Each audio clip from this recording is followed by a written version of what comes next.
What's going on, my Century Units? It's the Sentiment here, so back again with another classic Survivor Series pay-per-view review. This one, you can call it a classic. This is a memorable Survivor Series show. This month marks the 25th anniversary of a Survivor Series show I'm going to talk about right now. That is Survivor Series 1999. So this show was at the Joe Louis Arena in Detroit, Michigan, on the 14th of November 1999. By the way, this is the final Survivor Series show of the 90s. The attendance of the show was 18,735. Survivor Series 1999 draw about 448,000 pay-per-view buys. A bit of a drop-off than the previous year Survivor Series. Survivor Series 1998. It was dubbed as the Deadly Games. It was known for the Deadly Games tournament to crown a new World Wrestling Federation champion. It was won by The Rock. Rock turned heel. He became the corporate champ. That show drew about 478,000 pay-per-view buys. Anyway, the commentators for Survivor Series of 1999, we got JR and The King. So this is the first Survivor Series in Detroit since 1991. That's known for Hulk Hogan versus The Undertaker. Undertaker winning his first of four WWF championships. You know, he won one in 91, 97, 99, and the last one in 2002. But anyway, so, and like I said, it was the last Survivor Series show of the 90s. Yeah, this show is memorable for one, Stone Cold Steve Austin getting hit by a car. Two, the debut of Kurt Angle. And three, spoiler alert, Big Show win his first WWF championships. I'll get to, Stone Cold getting hit by a car and Big Show winning the championship when I get to the main event. So let's talk about the first match of the night. So the first match of the night, we got the first of four Survivor Series elimination match of the night. So we got Team Godfather taking on Team Acolyte. So representing Team Godfather, we got the Godfather, D'Lo Brown, and the Headbangers. Represent Team Acolytes. That's the Acolytes, the future APA, and the Dudleys. So, yeah, I feel like these Survivor Series matches, the lack of build, I feel like it's just basically beefing up the card, so it's just what it is. So, anyway, so, yeah, Godfather was getting over, doing the whole everyone ride on the Ho train, it's just part of his gimmick at the time. So, anyway, so, the Dudleys, this is their second pay-per-view match since he debuted in the company. The first match in the company that on pay-per-view was Unforgiven 1999 because they jumped ship from ECW. Anyway, so Bubba at the time was still doing the stuttering gimmick. He kind of offered the Godfather, asked for the Godfather's hose. Godfather respond of no. Yeah, I thought that was a bad gimmick for Bubba. I'm glad he stopped it. It's just a stupid gimmick. He had it in ECW, and then his first months in the WWF. So, but anyway, so the match itself, it's right down the middle of Survivor Series matches of this show.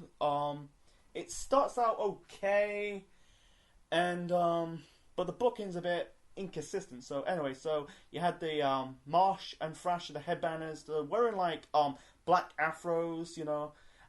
And D'Lo's dressing like a pimp as well. It's match of of what the Godfather's wearing at the time, because Godfather's gimmick is a pimp. So yeah, matching the theme for them. So anyway, so Bradshaw eliminated I think it was Marshall Thrasher with the clothesline from hell, and I think it was Marshall Thrasher, and then the other member of the Headbangers got eliminated by the Dudleys by the 3D. And let's talk about the booking inconsistent, or the inconsistent booking. Bradshaw got himself disqualified, hitting both, I think it was Bubba Ray and D'Lo with the chair. And then you got Devon and Farouk fighting, they're fighting outside, so they got themselves disqualified. That was a bit inconsistent, but anyway, so the final two survivors of this match was D'Lo Brown and The Godfather. Yeah, that makes sense because they were part of the Nation of Domination, by the way.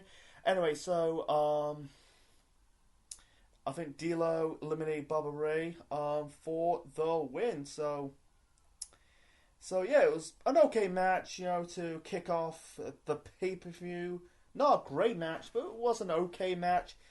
And by the way, the crowd at the Joe Louis Arena in Detroit was dead throughout the whole, not the whole match, but the whole bulk of the match. You could tell, like, there's barely a pin drop, I think, yeah, it was just, I'm very disappointed by, no offense to who lives in Detroit, but I feel like they just do not care about this card, it's just what it is, so. But besides that, it was a good way to kick off the pay-per-view. It was the lowdown, by the way. I forgot to mention this. It's been a few days since I've watched the show. So, yeah, Brown eliminated Bubba with the lowdown for the win. So, anyways, so let's move on to the next match. So, it's the first of 3 singles matches on the night. So, we got the next, we got the debut match of Kurt Angle, making his first WWF in-ring debut against Shawn Stasiak, Let's talk about Kurt Angle. So, in 1996, Kurt Angle won the 1996 Olympic gold medal in Atlanta. Then, a few months later, he was persuaded by a fellow Philly, or Pennsylvanian, I don't know what they called, that's Shane Douglas. I looked it up on Wikipedia, for my preparation for reviewing this show, that he persuaded Kurt Angle to attend an ECW show. That was in 1996, so he attended the show. There was a footage of him confronted by Taz. They kind of did the handshake, earned his respect. So then on the same night, you had Raven crucified the Sandman. That really offended Kurt Angle because he's a religious man. He's a Christian. So he kind of sued ECW, or threatened to sue ECW and Paul Heyman if he's shown his images on TV. So, that led up to, that will be a decade later. That's the reason why. That was his first exposure to professional wrestling, Kurt Angle, by the way, and that was the reason why at the time he hated ECW. Go watch One Night Stand 2005 for more information. But anyway, so Angle, I think he said, I checked on Wikipedia that he kind of rejected a long-term contract for the Federation. So, and also in 1998, he kind of started watching wrestling. Because I think, Angle was never, I don't think he was a big wrestling fan at the time, so he started watching WWF in that time period in 1998, doing his training. He kind of said it like he was kind of Maya endorsed Stone Cold Steve Austin, so. But go and check his Wikipedia page, I'm not making it up, but anyway, so there was a segment on the show bringing up Kurt Angle's accolades, winning the gold medal. I think it was an NCAA world champion, something like that, And also they're showing the video package of Shawn Stasiak. By the way, this is the first WWF match as Shawn Stasiak because he was part of the Pretty Mean Sisters, with was it Terry and Jacqueline and Ryan Shamrock, That was a dumb gimmick for him. So he's wrestling with his real name, Shawn Stasiak. And they showed a video package of his dad. His dad was a former WWF champion, Standerman Stasiak, Anyway, so the match between Angle and Stasiak wasn't a bad match, but at the same time, wasn't really amazing, but it's just an historic debut because, no, it's not really a historic debut, but it's just Kurt Angle's first match, It wrestled fine, but the problem is the crowd did not care, man. I feel like I said, I feel like the crowd just do not feel about this card. I don't know. I don't want to get into that. So anyway, they wrestled like a chain amateur wrestling match, And then during this match, Angle grabbed the mic and tell the fans, do not boo him. You know, you shouldn't boo an Olympic gold medalist. I won a gold medal for you. You know, I came to Detroit for you. Don't boo me. You know, because at the time, I think Angle he's not got. I think he's haven't got used to. You know, I mean, one good thing about Angle, you know, he kind of treats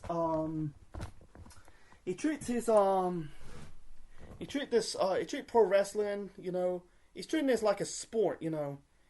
He's still not got used to this side of professional wrestling with characters and storylines, you know, he'll get into it later on in his career, but he's still getting used to it. So anyway, I'm trying to keep it short and simple. In the end, Angle hit the soon to become the Olympic Slam or the Angle Slam for the win. So yeah, this is known for Kurt Angle's first match in the company. That was it. So this match belonged on pay-per-view. Actually, it doesn't. This match belonged on TV. I'm trying to say it belonged on TV, but not on pay-per-view. At the time, you spend a lot of money. I can understand why, like, you just don't have, you know. I understand why they have to do it on pay-per-view. They don't. You can't just. Yeah, you don't have to have someone making their debut on TV. You know, you gotta like change things up. You know, I understand that, but he was the first guy to debut at Survivor Series since The Rock, you know. I think the first guy to debut at Survivor Series was The Undertaker. Then it was The Rock. Then it was Kurt Angle. I think the next guy guy debut at Survivor Series will be in 2012 with The Shield. And the last person debut at Survivor Series was Sting in 2014. So, but besides that, man, nothing much to talk about. What wasn't bad. The crowd did not care. It was an okay match, but it's belonged on TV. Moving on to the next match. So the next match, we got another Survivor Series elimination match. We got Team Val Venus taking on Team Mean Street Posse. So represent Team Val Venus. We got Val Venus, Sexual Chocolate Mark Henry, Gangrel, and Steve Blackman. And then you got the Main Street Posse. That's Joey Abs, Pete Gas, and Rodney, and the British Bulldog, Davey Boy Smith. So yeah, Bulldog's entering this match as the European champion. Yeah, after, you know, his feud with The Rock, he had a match against The Rock. It was a decent match, but it didn't really live up the expectations, you know. So after his feud with The Rock came to an end, Bulldog's now associating with the Main Street Posse. I don't think he was maybe he was part of this, yeah. Maybe he was a satellite member of the group, so yeah. No, he's not really part of the Main Street Posse, so he's hanging around this Main Street Posse. But anyway, so this match, I think it's the worst Survivor Series match on the show. It's, you know, and also this is a heel versus heel match. You know, no one really cared about this, you know, and there was a bit of a pin drop, you know. Pete Gas and Rodney, they cannot work for shit, man. The only member of the Mean Street Posse can actually go is Joey. Is it Joey Abs? No, it was Joey Abs and Pete Gas cannot wrestle. So I think it was Rodney. It's very confusing. I think Rodney's one with the blonde hair. I think Joey Abs is one with the ponytail. I think it was a ponytail. But anyway, the match is just like you know, you had Blackman. First off, you got Blackman eliminated, Pete Gas. Yeah, Rodney's one with the blonde hair. Yeah, it's very confusing. Which one's which? So anyway, yes, I think it was a crane kick, a running crane kick. It's similar to the position if Sheamus doing the bro kick, but this is I think it was a running crane kick. I'll have to describe it to eliminate Pete Gas. Then Rodney, I think it was a miscommunication by other members of the Mean Street Posse. I think it was Rodney accidentally bumped, or Joey Abs accidentally hit Rodney by mistake. And then you got Gangrel hit I think it was a jumping DDT onto Rodney to eliminate him.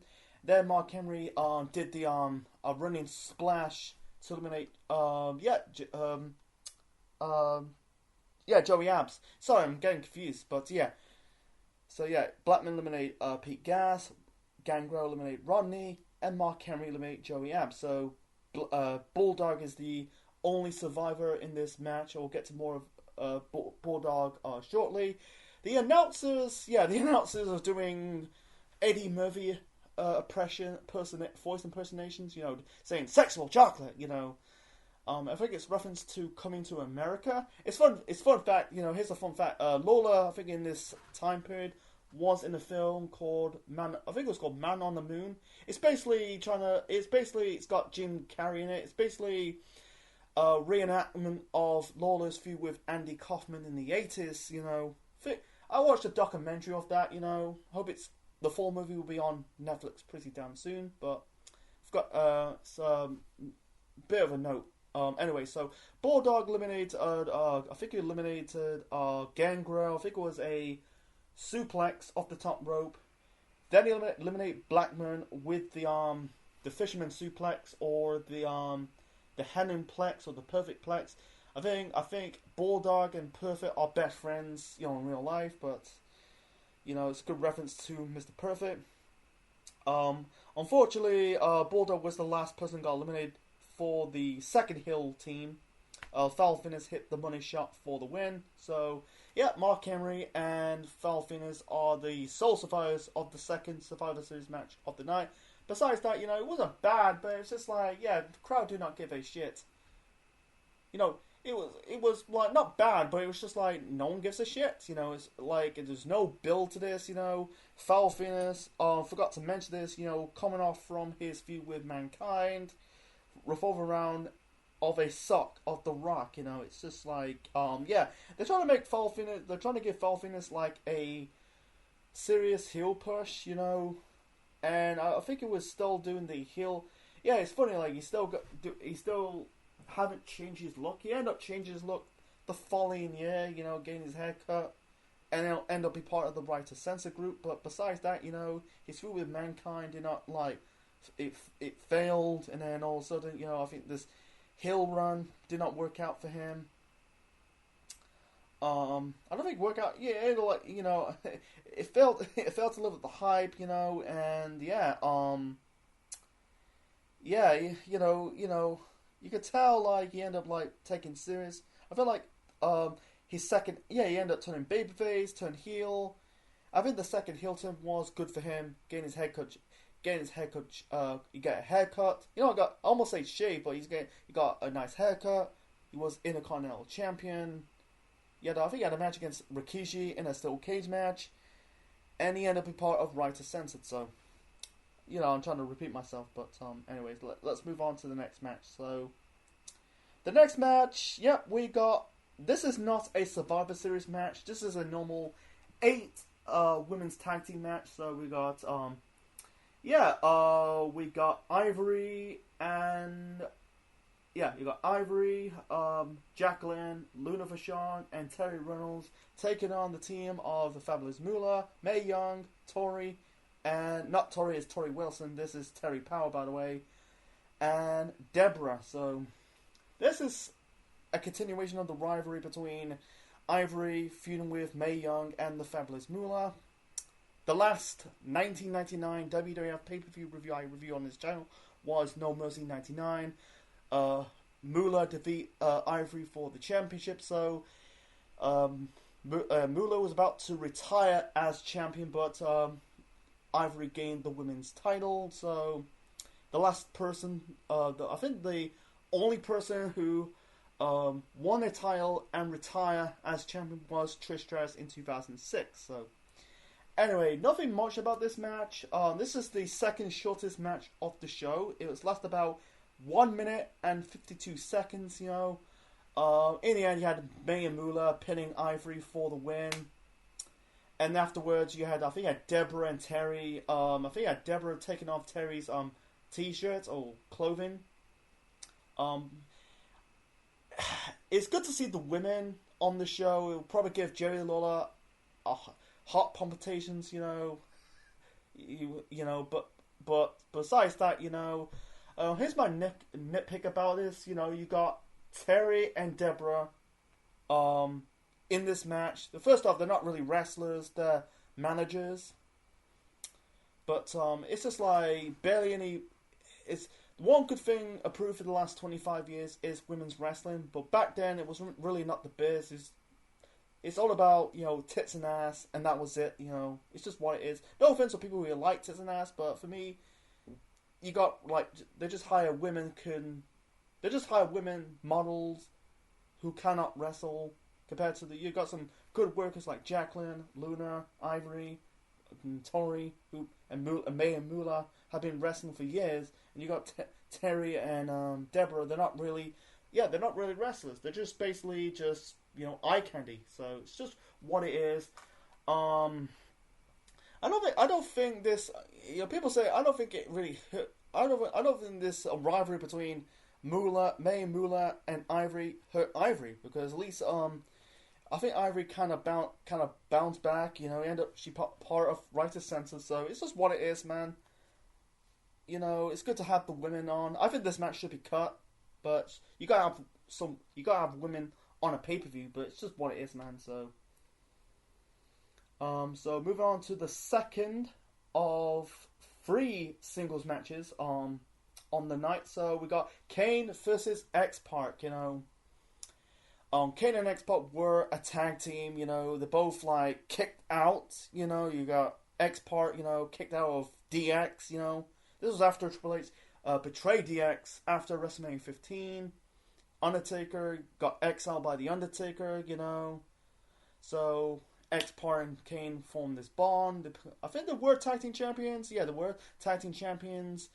And now suddenly, DX was reformed because at the time Triple H was the world champion, and X-Pac turned on Kane. I'll get to more about DX a little bit soon, but not right now. The match between Kane and X-Pac, disappointed. You know, on paper, you thought this is going to be a good match. You know, Kane is a good worker. Sean Waltman, X-Pac is a good worker, but it was too short. In the end, you had members of DX. Triple H hit Kane with the championship belt. He was trying to hit X-Pac with the Tombstone Power Driver. You know, you had Triple H and the Outlaws beating down Kane. X-Pac joining the beatdown. Out comes Tori trying to Kane to the rescue. Because this is like after she's compete in the women's tag team match from earlier. So she came down to the ring. X-Pac hit an Izaguri kick onto Tori, because at the time, Kane and Tori are kayfabe boyfriend and girlfriend. So, and that was it. And by the way, Tori ended up turning on Kane to align herself with X-Pac, becoming X-Pac's girlfriend. Does not make any sense, you know. Let's talk about DX reforming. You know, like I said, Triple H turned on DX at WrestleMania 15 in the start of the year in March. You had in interviews decades afterwards, you know, X-Pac and the Outlaws saying like maybe they could squeeze a little bit of mileage out of DX.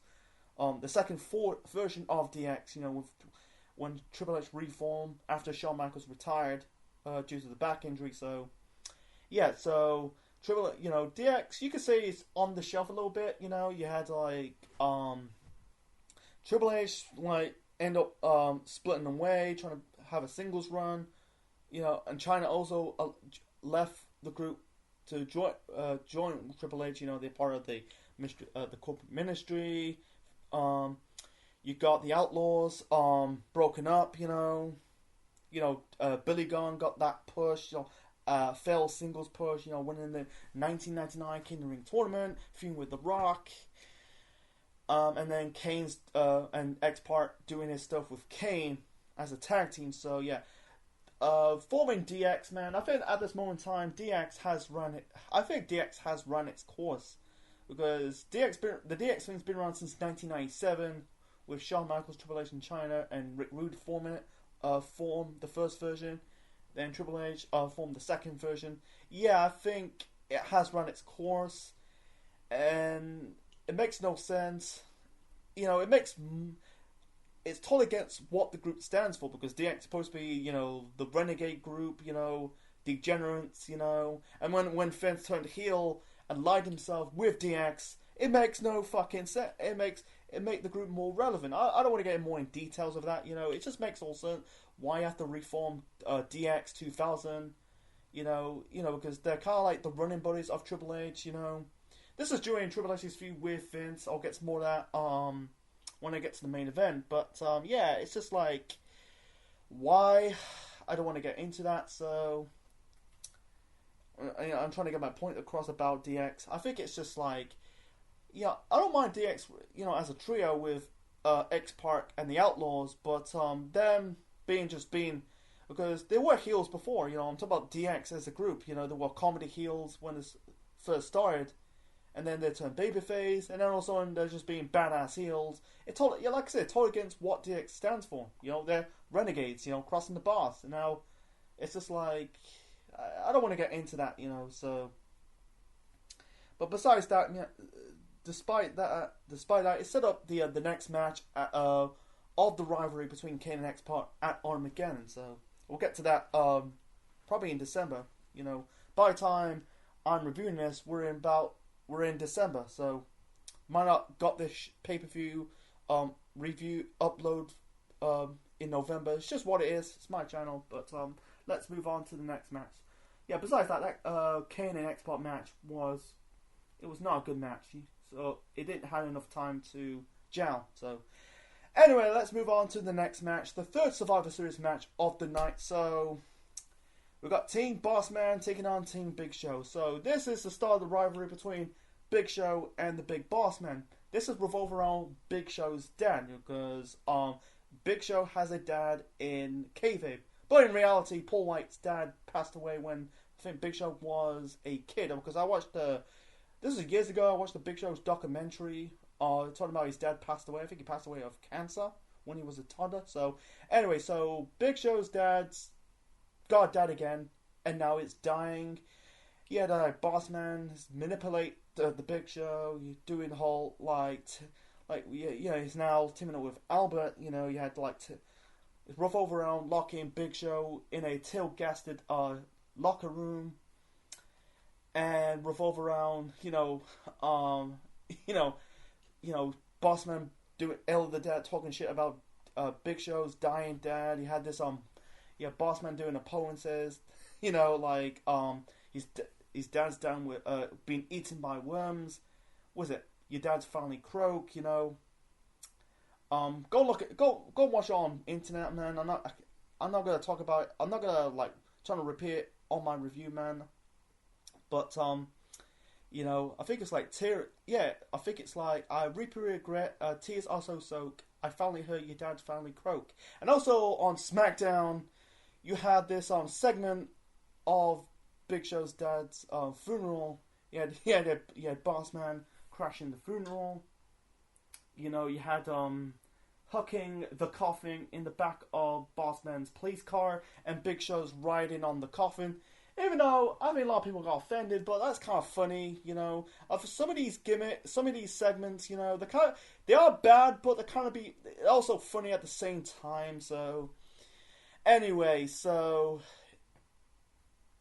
and unfortunately, Big Show doesn't have a team anymore. It was supposed to be Team Boss Man. Like I said, we got Boss Man, Prince Albert. Talk about the Boss Man's team for this Survivor Series match. Big Boss Man, Prince Albert, and Viscera. It was supposed to be Big Show teaming up with Kai and Tai and the Blue Mini. Nope, Big Show just beat the crap out of the Blue Mini and Kai and Tai. So the match itself is just the shortest match of the night. I feel like there's no build to this. This is revolved around the rivalry between Big Show and the Big Boss Man. You had Big Show just chokeslamming Albert, Midian. I forgot to mention Midian's in this match. My bad. So Big Show chokeslamming Midian, Albert, and Viscera, and Big Boss Man just leg it, and Big Show won this match because Boss Man got himself counted out, and then Big Show chased after the Boss Man. Yeah, this is set up Big Boss Man and Big Show at Armageddon. Yeah, shortest match of the night, and like I said, the crowd do not give a fuck. They just do not give a fuck. Hate to say this, I feel like when I watched the show, the crowd died. They're not into it. You know, I'll get to my final thoughts of the show in the end. So, anyway, let's talk about this match. This is the first of 3 championship matches on this show.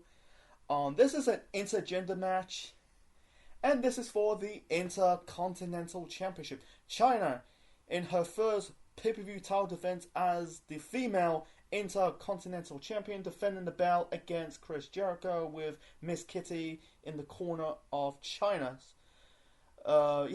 Miss Kitty, this was after, China's feud with Jeff Jarrett came to an end, because Jarrett went on to go to WCW. Yeah, and they're probably giving Stacy Carter, Miss Kitty, something to do. Now Miss Kitty's now China's sidekick. She was natural blonde. Now she dyed her hair, raven hair. That's the name, raven hair. There's blonde is yellow, ginger as red, brunette brown, and raven hair as black. She dyed her hair black like China. Seeing China and Miss Kitty together, I felt like it was a bit cartoonish. I understand why. China's got a good physique, at the time. Xena was a thing at the time.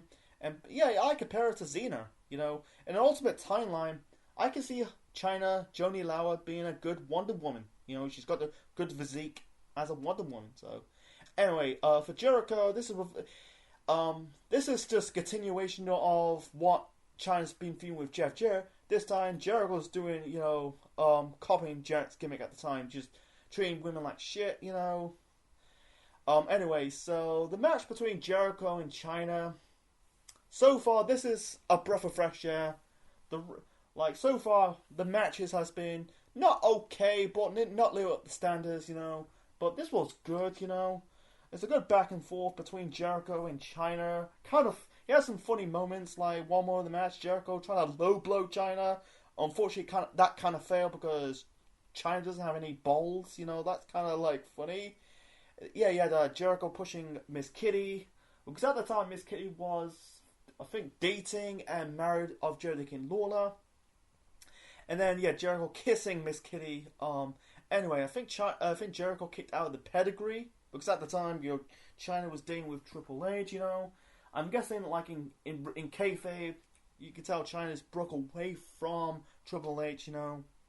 I think it should have happened at SummerSlam, but I don't know why. But anyway, Jericho locking the walls of Jericho. By the way, this is Jericho's second pay-per-view match in the company.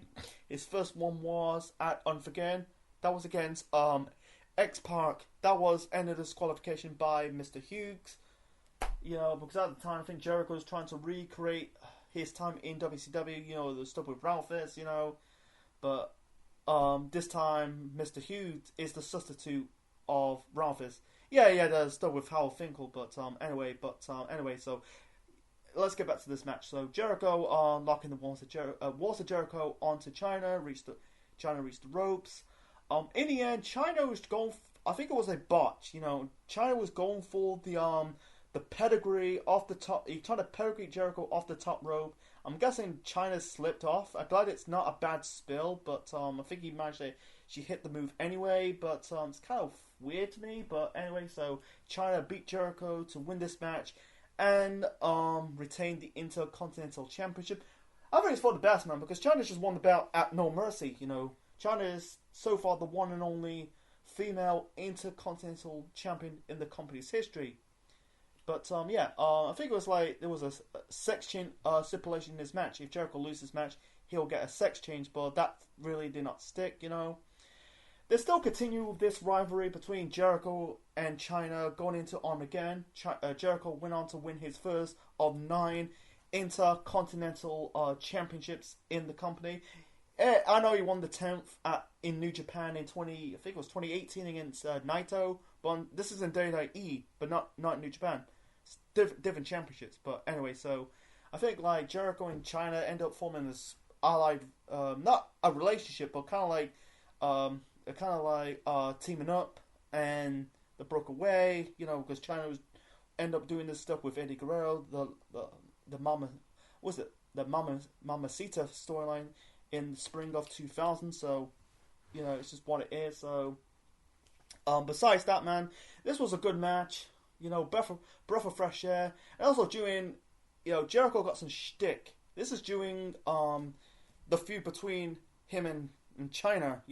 China received a black eye or bruising because at the time China was dating with Triple H. So that could, I don't want to get into going in details, but yeah.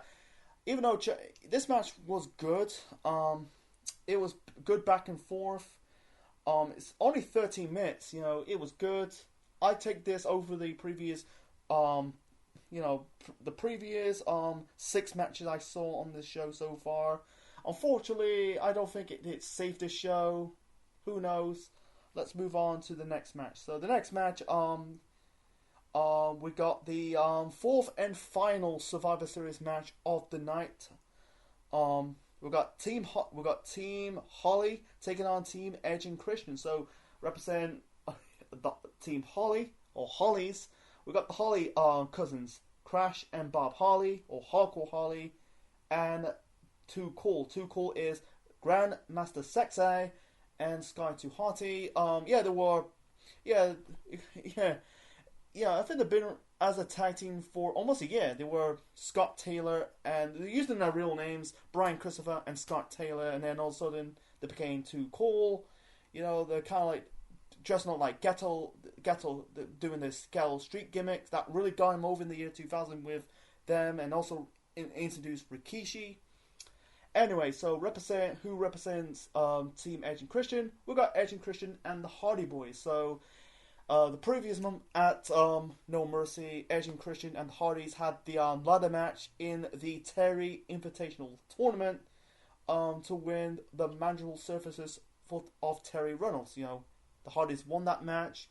Terry's the manager of the Hardys, and they kicked Gangrel in the curb. They had the segment like Gangrel's scoring with Terry. The Hardys, Edge and Christian beat the crap out of Gangrel. Yep, and that was the end of the Brood. The end of the Brood. You had Edge and Christian broke away from Gangrel, and then Gangrel reformed the new Brood with the Hardys, and now the Brood is no more. Anyway, so the match itself, this was a good match. I think it's the best out of the 4 Survivor Series match of the show. It has a lot of it got really good action moments. It was good back and forth. Good. It was a bit fast paced. I'm not saying this is an all-time classic Survivor Series match, but it was probably the best one of this show. Some of these Survivor Series matches were 2 stars. The Big Show thing, that was Big Show Team Bossman match. It was just, you call it a handicap match at this moment in time. It was just a continuation of the rivalry between Big Boss Man and the Big Show. But anyway, so you had Edge got eliminated.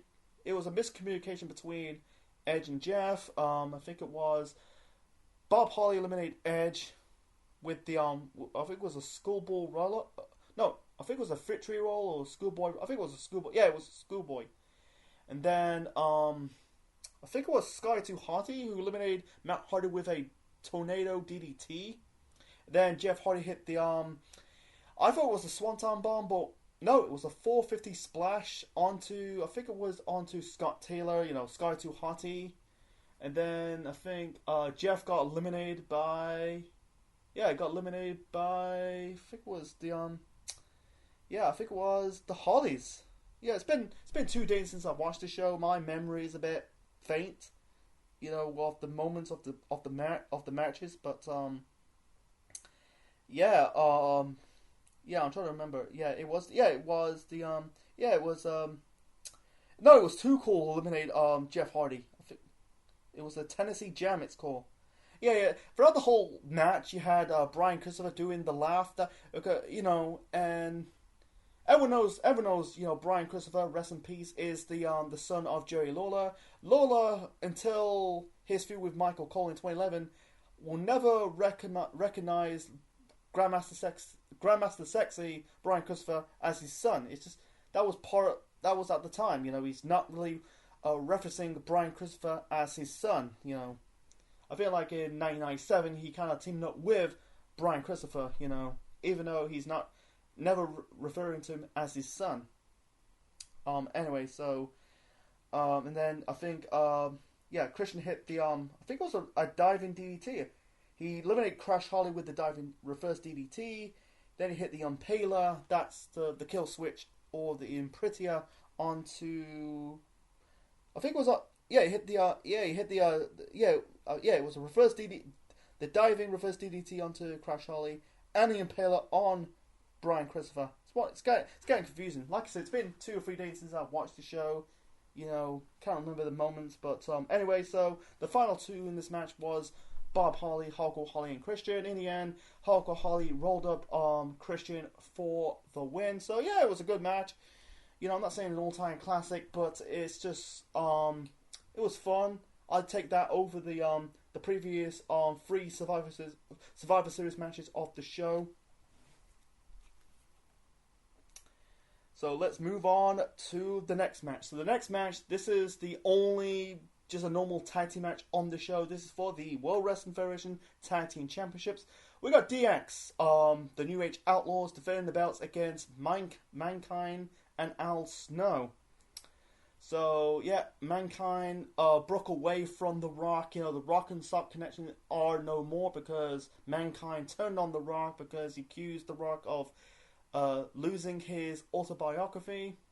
I think this is during the rivalry between Val Venus and Mankind that led up to that crap match at No Mercy. So anyway, Mankind teaming up with Al Snow. They beat the Outlaws for the tag team titles and lose it in the span of 1 week. And also done my research about this. Al Snow was pissed because his action figure is pulled from the store Walmart because it was the media taking shots at the WWF because they're basically saying like the part of the media says like Al Snow's the head gimmick of head for you see the image of the action figure of Al Snow, they think that is a severed woman's head, but if you follow the gimmick of Al Snow, that's not the case. It's just like it's just taking shot at the media. And don't worry, folks, they will take more shot of the media of the WWF in the year 2000. That really changed a lot of things in the year 2000. So, I've done my research on that. Anyway, so the match between the Outlaws, Mankind, and Al Snow, it was an okay match, but it was boring. I found that match a bit boring to me. I was like looking on my phone. It was just like punch. He had some good brawling, but it's just like mediocre. The second half got a little better, but that's not saying too much.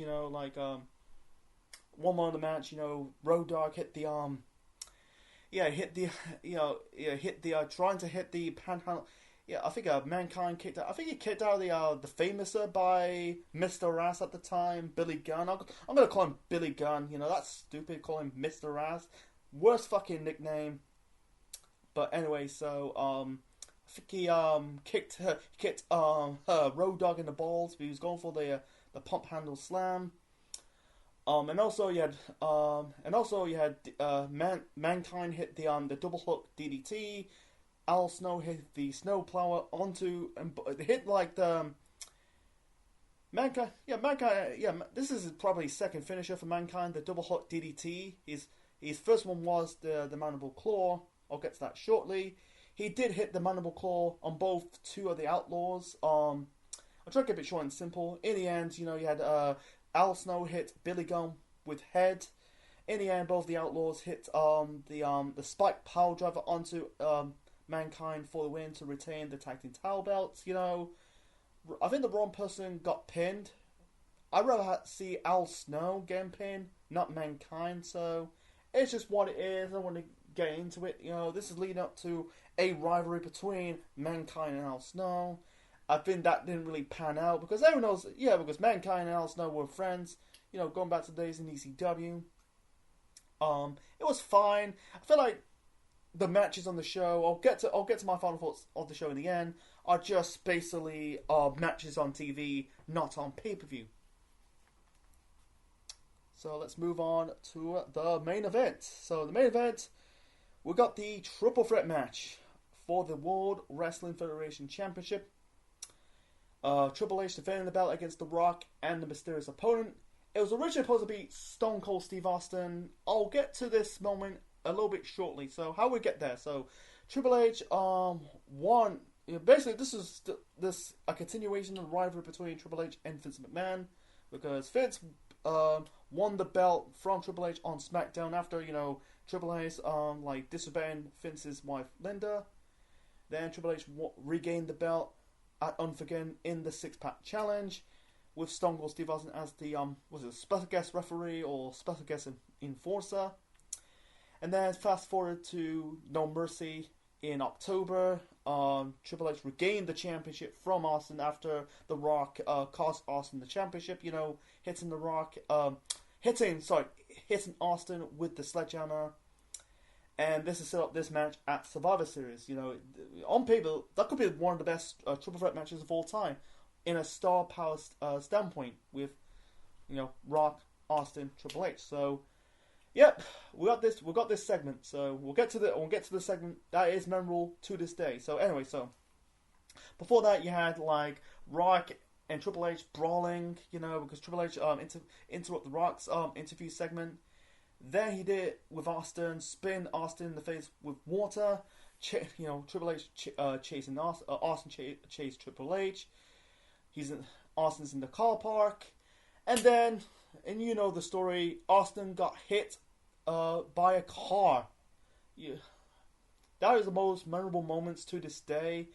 And yet Vince, by the way, Vince is supposed to be the special guest referee, and also weeks leading up to this, I've seen some video packages.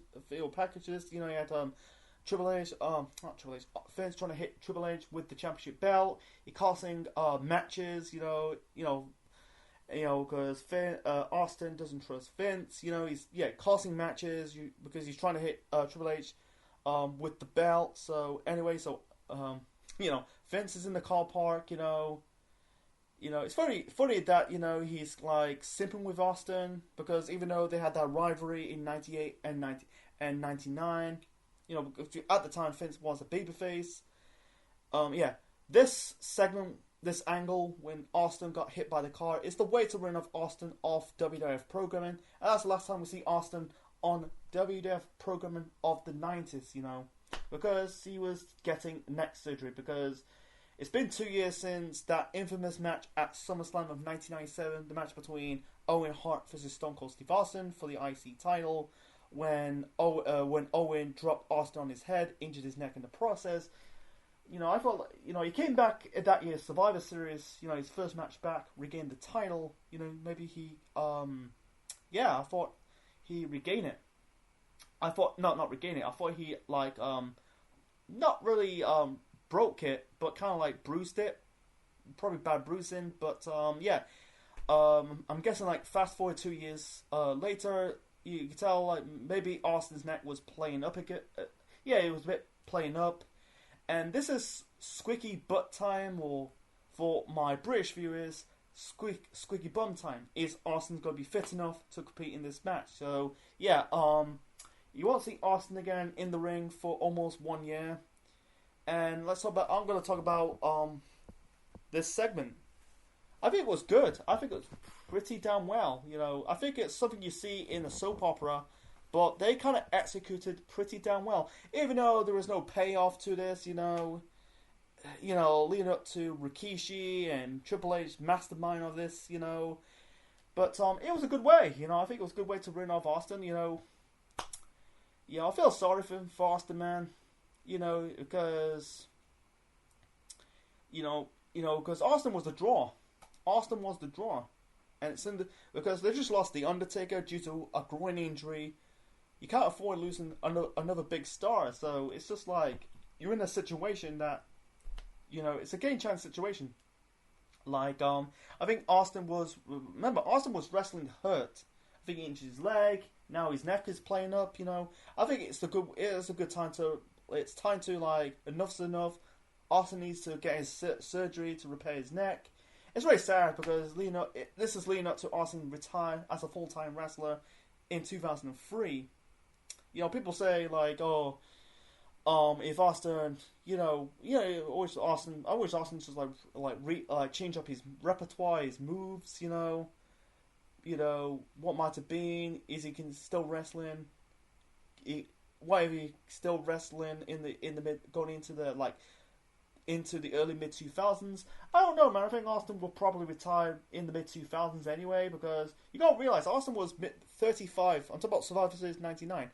He injured his neck at the age of 33, or I don't know. Yeah, he was 33. He got his neck injured by Owen Hart. He's 35 when he got hit by the car. So, and by the time he retired, he was about 38.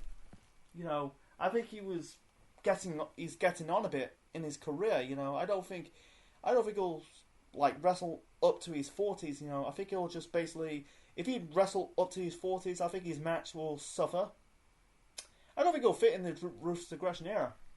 I don't think how he's going to fit. I think you don't really need. I think the company at this moment in time don't need Austin because, even though he's the man, but I don't think he kind of fit in that era. But it's just what it is. That's my 2 cents on it. So yeah. Anyway, so the mysterious opponent for Austin is the Big Show. So it's a game changing. It's basically a no-win situation because, like I said, Austin's got hurt, Undertaker's hurt, so it's not like if it was the year 2000, that could be fine. You could add Jericho, you could add Angle, Benoit, but this is 1999. You're in a situation that there's no because Taker's injured, Shawn is retired, Bret is in WCW. There are only competitors will be in that was not quite. They're still in the mid card, but not really. Some of them are not really world championship material. So it's just, it's a no-win situation. But anyway, let's talk about this match. I'm gonna keep it short and simple. This match was good. I really liked this match. It's not like it's basically one moment like Triple H and The Rock. You can't just have Rock and Triple H. Because they already had that match. They had that feud. Early in the year, they end up fighting for the world championship. The start of the next, not the start of the next year, but a bit in the next year. They had both the stranglehold of the World Wrestling Federation Championship. So, but anyway, I think Big Show kind of added to it. So anyway, it was a good back and forth. So I think everyone had their moments in this match. You had the Rock hitting the Big Show with the people's elbow. Triple H broke up the hold. It was mostly brawling. That was it. It was at the time just brawling, outside interference. It's just what it is, You had Triple H and Rock putting Big Show through a table. Rock and Triple H, went back and forth. Yeah, there was a referee bump. It was just what it is. I don't want to get into it. There was the referee was Earl Hebner, by the way, and then you had Shane McMahon. Doing the free count, and by the way, he kind of broke away from DX, because he had non part of it because he thinks Triple H is the mastermind of getting. He's the one who ran over Stone Cold Steve Austin, but he was not really acting heelish. He had Vince coming along. He was not acting heelish. He was calling down the middle. So Vince come along. Dex Shane. And then you got Vince hitting. I think he hit Triple H with the belt. In the end, Big Show, I think he chokeslammed. I can't remember. Like I said, it's been a few days since I've watched the show. Don't really judge me on it. So anyway, Vince hit the I think he hit Triple H with the belt. And then before that you had the members of DX, interfering. X-Pac and the Outlaws. They are the goons for Triple H, because besides that, and then you got and then Triple H with the stump on, with the stump and an elbow and a leg drop onto DX interfering. And I'm looking at Wikipedia, to regain my memory, but anyway, so Finn's also ran. Yeah, he hit Triple H with the championship belt. Big Show, he slams the Big Show with the choke slam to win this match and become the World Wrestling Federation champion for the first time. So yeah, I understand why they did that. I think it's a surprise because I think fans getting sick of having Triple H end the show as champion. I think putting the belt on The Rock, that'll be fine, but I think putting the belt on The Rock is too soon, even though Rock went on to win the WWF Championship the following year at Backlash. So, The Rock, with a Big Show winning the championship was a surprise. He was crying. Maybe he'd probably do it for his kayfabe dad, and also his real life dad, because he never got a chance to see his son wrestling because he passed away before as a kid, or as a baby. So yeah, it was good to see Big Show winning the championship. So the next time he'll win the championship at Survivor Series will be 3 years later, Survivor Series 2002 at MSG, Madison Square Garden, and that was against Brock. It ended Brock Lesnar's undefeated run since he debuted. And I think he won. Is it first of 3 WWF championships he won? I think he won. Yeah, he won 3. I can't remember. It's got to be 3. Even though he's been world champion before. In WCW. It kind of ended his rookie year because he debuted at St. Valentine's Day Massacre. He kind of was part of the corporation, got kicked out of the corporation, part of the union, teaming up with the Undertaker, won the tag team title belts, and now at Survivor Series he won the championship. It was a good way, and his first reign kind of flopped. Because and also Vince hitting Triple H with the belt. It's just set up Triple H and Vince at Armageddon in the main event. And that's leading up to Stephanie turning on Vince. I'll get to more of that if I review Armageddon 99. I will do. But besides that, seeing Big Show ending the show, it was, you could say, it's funny, he ended up having his title reign kind of flop, because his first title, his only title defense, on top of his first run as WWF champion, was against Big Boss Man. Yep, I'll get to Armageddon 99 pretty soon. So yeah, it was a good way to end the show. My overall rating of the 1999 Survivor Series, I'm going to give it a 4 out of 10. For me, this is a 3-match show. The 3 matches I put in the good is China vs. Chris Jericho for the Intercontinental Championship. The 4th Survivor Series match of the show, Team Harley's versus Team Edge and Christian. And the main event, Stone Cold getting hit by a car. That was good executed, even though there was no payoff of this angle. And how the WWF have to do without Stone Cold. Actually, that's rhetorical. They do fine with The Rock slotting in as the next top paperface. But man, this show suffered, man. The 2 matches I put in the bad has to be the 8 women's tag team match and Kane vs. X-Pac. It didn't really got off its second gear. I think the crowd who attend the show at the Joe Louis Arena didn't really care. The undercard, wow, wasn't bad, but it's just like some of these matches, but on TV, but not on pay-per-view.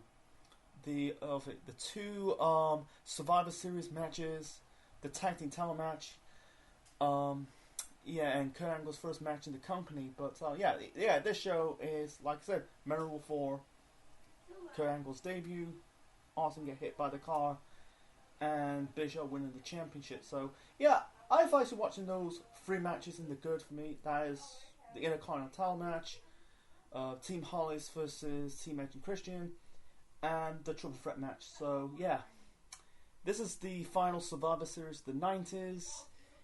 It ended on a good way. It's basically a bang every show.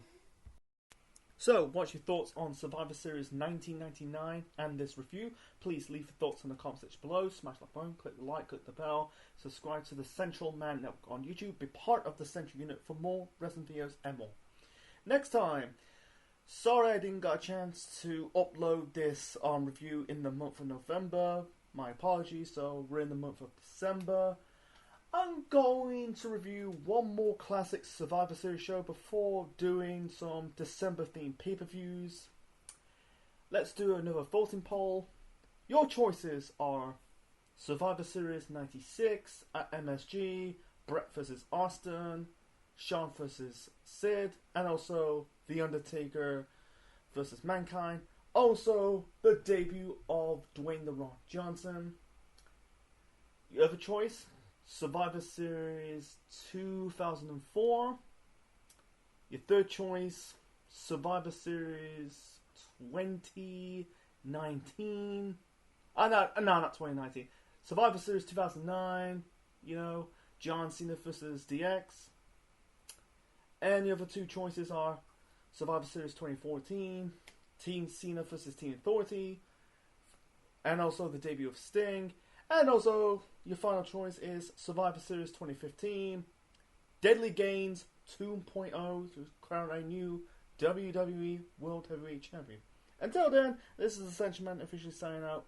Check you later, folks.